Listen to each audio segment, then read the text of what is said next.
केंद्रीय मंत्री नारायण राणे को मंगलवार को महाराष्ट्र पुलिस ने गिरफ्तार किया। कुछ घंटे के बवाल के बाद देर रात उन्हें बेल मिल गई।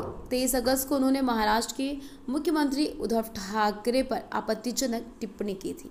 इसके बाद पूरे महाराष्ट्र में शिव सैनिकों ने उग्र प्रदर्शन किया। कई जिलों में राणे के खिलाफ एफआईआर भी दर्ज कराई गई। नासिक में भाजपा कार्यालय पर पत्थरबाजी हुई। वहीं मुंबई में उनके घर के बाहर प्रदर्शन किया गया।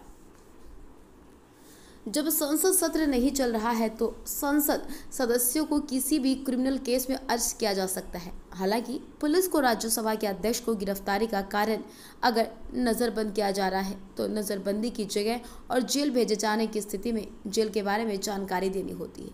हालांकि सिविल मामलों में किसी भी संसद सदस्य को गिरफ्तार नहीं किया जा सकता। संसद सदस्यों को संविधान के तहत कई विशेषाधिकार हैं। सत्र चल रहा हो तो सिविल मामलों में किसी भी सदस्य को गिरफ्तार नहीं किया जा सकता। संसद सत्र शुरू होने के 40 दिन पहले और खत्म होने के 40 दिन बाद तक सदस्यों को ये विशेषाधिकार रहता है। हालांकि क्रिमिनल और नजरबंदी के मामलों में ये लागू नहीं होता। संसद सीमा से किसी सांसद को गिरफ्तार नहीं किया जा सकता। हालांकि लोकसभा स्पीकर या राज्यसभा अध्यक्ष की इजाजत हो तो गिरफ्तारी की जा सकती है। संसद सत्र चल रहा हो या न चल रहा हो, दोनों शर्तें स्थिति में लागू होती हैं। गिरफ्तारी के समय पुलिस या किसी भी कानूनी एजेंसी को गिरफ्तार के संबंध गृह मंत्रालय के बताए गए दिशा निर्देशों का पालन करना होगा। इससे पहले 2001 में तमिलनाडु में कैबिनेट मंत्रियों की गिरफ्तारी हुई थी। केंद्रीय मंत्री मुरासोली मारन और टीआर बालू को उस वक्त गिरफ्तार किया गया। मारन उस समय केंद्रीय वाणिज्य और उद्योग मंत्री थे। बालू केंद्रीय वन और पर्यावरण मंत्री थे।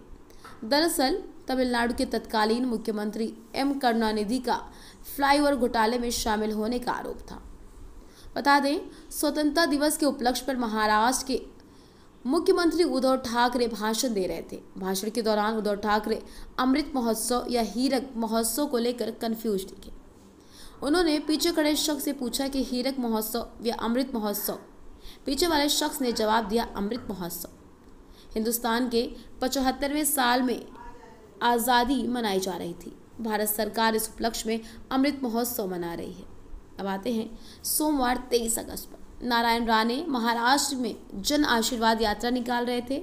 महाड़ में पत्रकार ने उनसे सवाल स्वतंत्रता दिवस के दिन दिए भाषण में उद्धव ठाकरे अमृत महोत्सव या हीरक महोत्सव को लेकर क्यों कंफ्यूज दिखे। इसका जवाब देते हुए राणे ने कहा, उस दिन वे पीछे मुड़कर पूछ रहे थे, आजाद होकर हमें कितना साल हो चुका। इसके साथ ही उन्होंने उद्धव ठाकरे पर आपत्तिजनक टिप्पणी की, जिसका खामियाजा उन्हें जेल जाकर भुगतना पड़ा।